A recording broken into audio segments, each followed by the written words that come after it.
1, 2, 3, 4, 5, 6, 7, 8, 9, 0. Hi, this is Thomas from MMSPZC. Today I am with Laura Funk and Neville Thompson and Martina Graney on Skype. This was not supposed to be public, but we actually had an interesting talk we think you should hear some of. Enjoy yourself here. See you.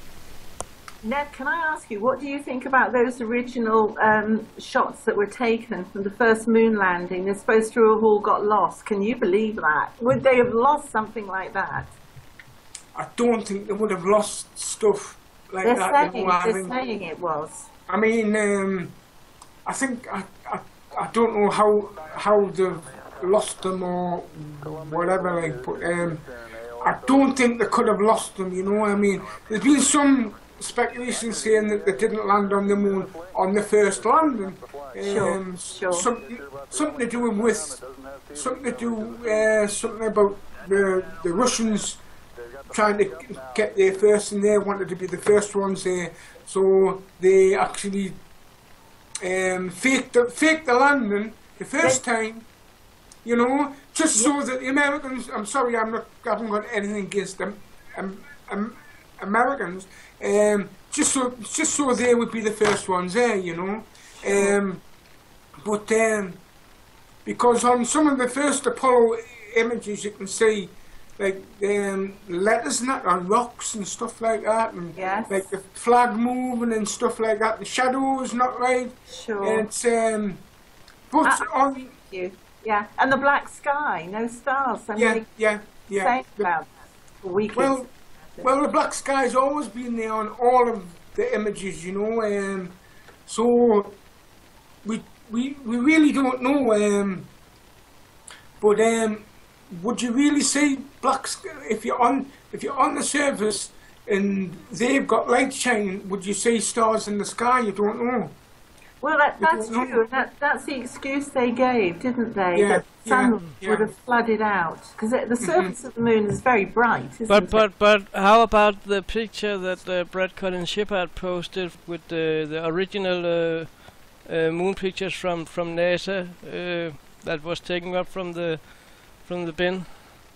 Oh, the one with the yeah, the one that was posted in the Zoom club here. And right, I see. Did he have the oval thing in the background and that? And there was stars and stuff like that. And when you looked at the original, there was no stars. There was just black, completely black. Yeah, that's strange. They picked up something that looked like glass towers or something in the background. They picked up something that looked like the parabol dish. Yes. It's all coming back to me now. Yeah. It's a long time ago when I looked at pictures of the moon and some of those anomaly ones.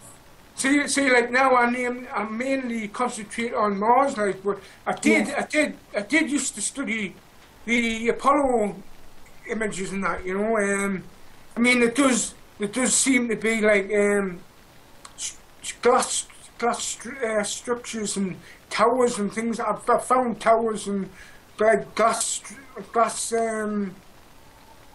structures and things like that, you know. But do you remember, Neb, the thing called the shard that they picked up? Oh, the shard, yes. Actually, that's really high, isn't it? Yes, it is. I actually found another one. It was on a picture with the house rock. I think it was Apollo 12 or something. I think it could have been. I don't know. I'm not really sure. But it was a picture of the house rock. It's supposed to be the size of a house, bigger, and then right in the background there was a shard sticking up. I've got the image somewhere. I'll find it anyway. I'll find it and I'll send it to you, Thomas. Yes. I don't know whether that was the same shard. It could have been a different one, you know, but it was the same, you know. You could tell that it was huge because I worked out the distance of the asteroid next to the rock and the distance way back, and it was like, must have been huge, like, you know. Yeah. I don't know how big, like, but there is stuff on the moon, like, that Also, the Copernicus crater. Is it Copernicus? Where there's supposed to be some evidence of mining. There was. I saw some gigapans from that area, where I did some zooms on that gigapan. Also, I pointed out something that looked suspicious, but yeah, but Yes. it's not a proof.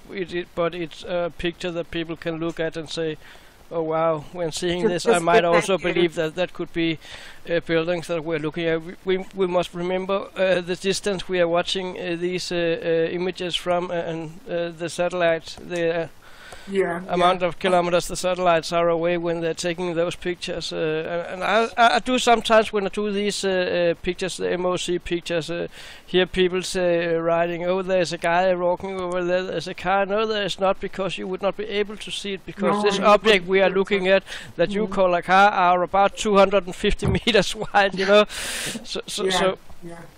Well, I think the images you're on about are taken from about 150 kilometers up, you know. That's about the distance up you're talking about. And plus on Mars as well, the MRO images, they're taken from very high up, you know. And people zoom down on them and they say, "Hey, look, there's a person standing there or something." It can't be, because it's absolutely massive, you know. You think, I agree. you know, I mean, people should check, or they should put a scale on the image when they find it. Yeah, it's Or true. include a little scale reference Yes. the image. That would be helpful. I did a video on what I called the best picture ever from NASA of a dome-shaped construction. Do you remember, Laura? You did some translation for me when I had to write the text. I'm not English, so I sometimes seek some help.